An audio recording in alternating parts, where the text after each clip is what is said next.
Hey everyone, welcome back to Privately Outspoken. It's me, Sheryl Drinkall. My life is certainly a podcast some days.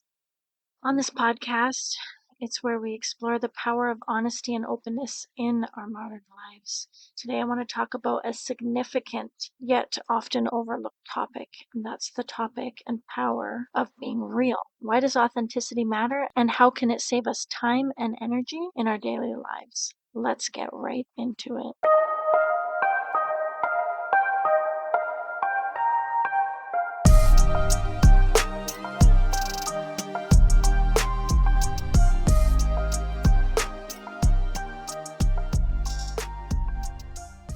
We've all found ourselves in situations where we feel pressure to hide behind a facade.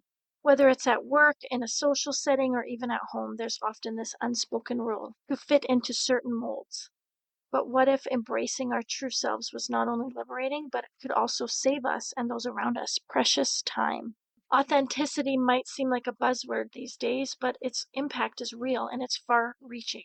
Research does suggest that being authentic can lead to greater psychological well being and better mental health. Studies indicate that individuals who are true to themselves experience high levels of happiness and lower levels of stress. Let's talk and examine what happens when we are not true to ourselves. Maintaining an inauthentic persona can be exhausting.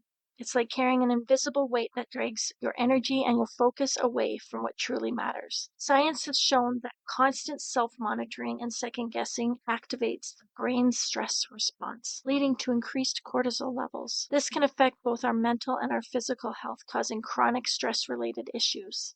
Our lives are filled with enough real challenges without adding extra layers of complication by not being true to who we are.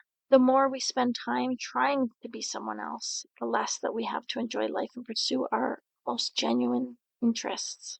On the flip side, authenticity fast tracks emotional and social connections. Psychological research has shown that being genuine enhances interpersonal relationships. When we're genuine, we create an atmosphere of trust and openness, which generally attracts people to us. They appreciate honesty and straightforwardness, and it clears our paths for deeper conversations and understanding. Being real helps to set clear expectations and simplifies all our interactions.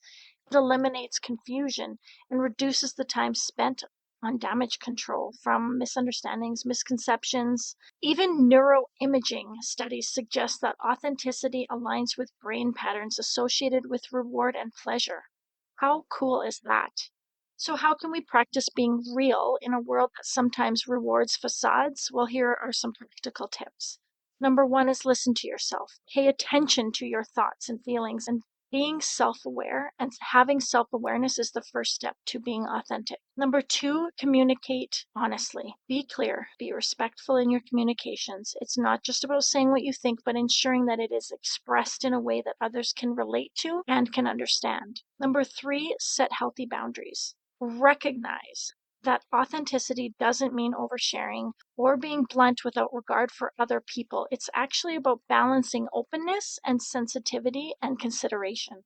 Consider this example, if you will. Say that you have a friend who's consistently late for your meetups or late at work, affecting your shared projects, anything you're working on together. Instead of harboring resentment and making passive aggressive comments or remarks, have a genuine conversation about how their actions are affecting your time. That can lead to constructive solutions and more effective collaboration all around, and a higher level of friendship and respect. A common misunderstanding about authenticity is that it gives a license to be brutally honest or disregard other people's feelings. True authenticity respects and considers different people's perspectives. It's about aligning your values while remaining empathetic of others. At the end of the day, being real isn't just beneficial for you. It enriches your interactions with all those around you. It strengthens, it cultivates stronger, more meaningful connections and makes every moment count.